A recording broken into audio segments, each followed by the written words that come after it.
को हिंदुस्तान के संपोर्ट He became the second richest person in the world. भाई और बहनों, ये नरेंद्र मोदी जी की सरकार नहीं है, ये अडानी की सरकार है। एक सिक्योरिटी गार्ड से पूछा, भाई क्या कर रहे हो? तो उसने मुझे कहा बहुत मजा आ रहा है। मैंने कहा क्या हुआ?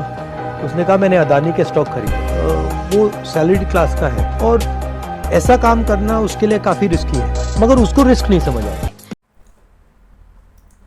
जय हिंद दोस्तों, मेरे चैनल सोल्जर बॉयज में आप सभी का स्वागत है।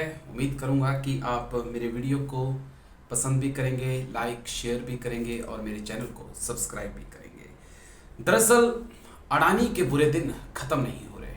प्रधानमंत्री मोदी अच्छे दिन का सपना दिखाकर आए थे, लेकिन उनके ही दोस्त गौतम भाई अडानी के बुरे दिन शुरू हो चुके हैं और बुरे दिन ऐसे शुरू हुए हैं कि वो खत्म होने का नाम नहीं ले रहे।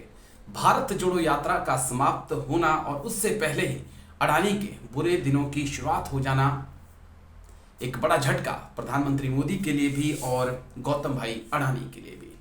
दरअसल दोस्तों, भारत जोड़ो यात्रा के दौरान या उससे पहले राहुल गांधी वक्त वक्त पर प्रधानमंत्री मोदी और अडानी पर हमला बोलते रहे हैं और कई मौके ऐसे आए जहां पे उन्होंने सीधे तौर पे अडानी, अंबानी, प्रधानमंत्री मोदी और गृह मंत्री अमित शाह को निशाने पे लिया। उन्होंने ये भी कहा कि ये जो सरकार है वो हम दो हमारे दो की सरकार है, यानी कि अंबानी और अडानी, मोदी और अमित शाह की सरकार है। लेकिन जब से अडानी फंसे हैं और जब से भारत जोड़ो यात्रा खत्म हुई है, राहुल गांधी गायब हैं। क्या आपने नोटिस किया इस चीज को कि राहुल गांधी आखिरकार कहां पर हैं? क्या राहुल गांधी के बारे में राहुल गांधी खुलकर सामने आ रहे हैं? जब अडानी पर इतने आरोप लग रहे हैं तो राहुल गांधी कहां पर हैं? ना वो सड़क पे दिखाई पड़ रहे हैं, ना संसद में दिखाई पड़ रहे हैं और ना अडानी के खिलाफ तो खुलकर मोर्चा खोलते हुए दिखाई पड़ रहे हैं। इसके पीछे के क्या कारण हो सकते हैं दोस्तों? क्या जो यात्रा थी उसकी थकान जो है राहुल गांधी मिटा रहे हैं? क्योंकि ये ऐसा मौका है जहां पर बहुत अच्छे से अडानी को और प्रधानमंत्री मोदी को घेरा जा सकता है। विपक्ष को लेकर भी मैं बात करूंगा। विपक्ष बेशक सदन के बाहर, सदन के अंदर अडानी के मसले पर मोदी सरकार को, बीजेपी को घेर रहा है। बीजेपी बैकफुट पे है। हालत ऐसी हो चुकी है कि अडानी को बचाने के लिए बीजेपी के प्रवक्ता अब टीवी चैनल्स के डिबेट शो तक में नहीं जा रहे हैं, क्योंकि कुछ है नहीं बताने के लिए। क्या बता सकते हैं? प्रधानमंत्री मोदी को बचाना, उन्हें डिफेंड करना इस वक्त बहुत मुश्किल हो रहा है, क्योंकि जिस प्रकार से जहां जहां प्रधानमंत्री मोदी गए वहां वहां साथ में अडानी को लेकर चले गए और वाशिंगटन पोस्ट की ने जो खबर छापी है उसके अनुसार जहां जहां प्रधानमंत्री मोदी गए अडानी को साथ लेकर गए, वहां पे प्रधानमंत्री मोदी ने खुद कहकर अडानी को कई प्रोजेक्ट दिलाए। उसमें इजराइल की बात भी हो रही है, उसमें श्रीलंका की बात हो रही है, बांग्लादेश की बात हो रही है, तमाम देशों की बात हो रही है। तो डिफेंड करना इस वक्त बीजेपी के लिए बहुत मुश्किल है अंबानी और मोदी की माफ करिएगा, अडानी और मोदी की दोस्ती को।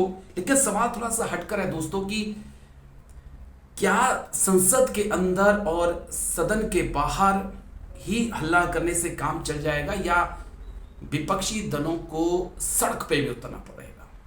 आपको 2G स्पेक्ट्रम घोटाला अच्छे से याद होगा।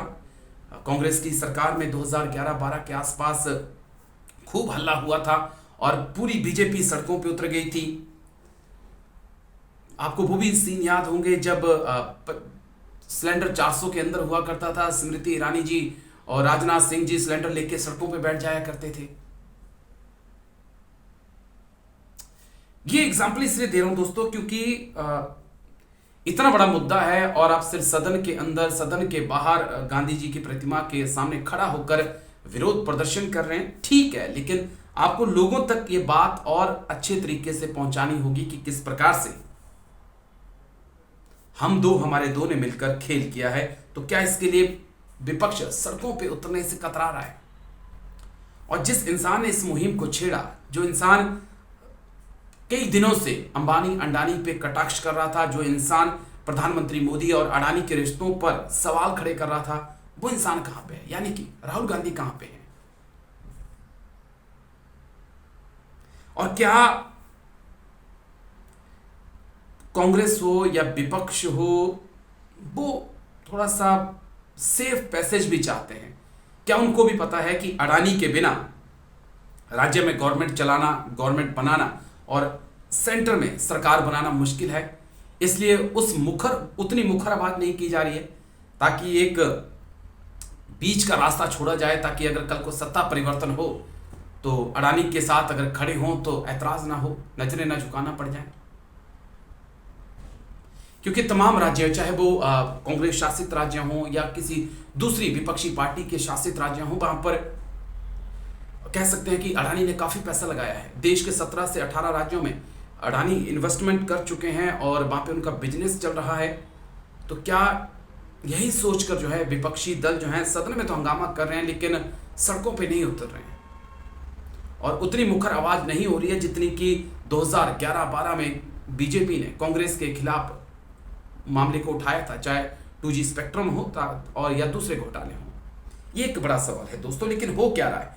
हो ये रहा है कि आज 12वें दिन भी अडानी इंटरप्राइजेस के शेयर 60% गिर चुके हैं। आज 5% की गिरावट आई है और कांग्रेस समेत 12 पार्टियों के नेता इस वक्त आज सुबह ही गांधी जी की प्रतिमा के सामने खड़े हुए और उन्होंने जांच की मांग की।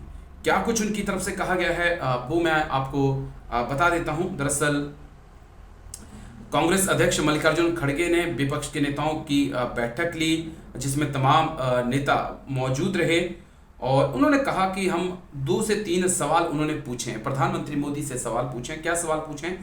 गौतम अडानी के भाई विनोद अडानी पर पनामा पेपर्स और पेंडोरा पेपर्स में धोखाधड़ी के आरोप लगे, इस पर क्या कार्रवाई हुई? यह सवाल उन्होंने पूछा है। दूसरा सवाल पूछा है कि हिंडनबर्ग की रिपोर्ट आने के बाद गौतम भाई अडानी पर ईडी, सीबीआई और इनकम टैक्स की ओर से क्या कार्रवाई की गई? तीसरा सवाल जो उन्होंने पूछा है कि सिर्फ अडानी ग्रुप को ही हवाई अड्डों और बंदरगाहों में एकाधिकार स्थापित करने की अनुमति कैसे दी गई और ये कैसे संभव हो पाया?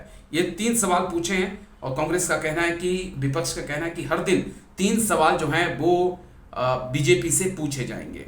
लेकिन अब प्रधानमंत्री मोदी चुप हैं, बीजेपी के तमाम नेता चुप हैं। लेकिन इसी बीच दोस्तों सीएम योगी ने बड़ा झटका अडानी को दिया है। दरअसल जो खबर आई आज सुबह ही, बड़ी खबर सामने निकल के आई कि, और ये छोटा मोटा झटका नहीं है, 25,000 करोड़ का झटका दिया है सीएम योगी ने अडानी को। दरअसल 2.5 करोड़ प्रीपेड स्मार्ट मीटर लगाने का टेंडर अडानी को कंपनी को दिया गया था, लेकिन उसकी कीमत लगभग 25,000 करोड़ थी। अब उस टेंडर को निरस्त कर दिया गया है और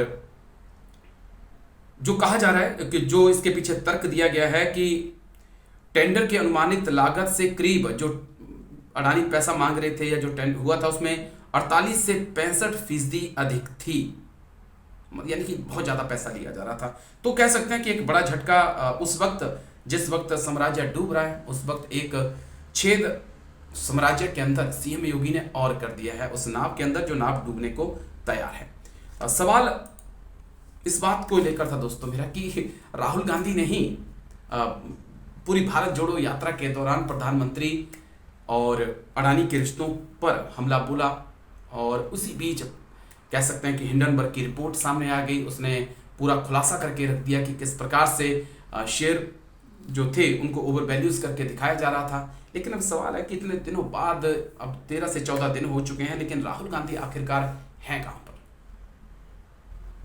और क्या विपक्ष सिर्फ सदन के अंदर और सदन के बाहर खड़ा होकर ही गौतम भाई अडानी और प्रधानमंत्री मोदी पे निशाना साध पाएगा या फिर लोगों के बीच भी जाना होगा?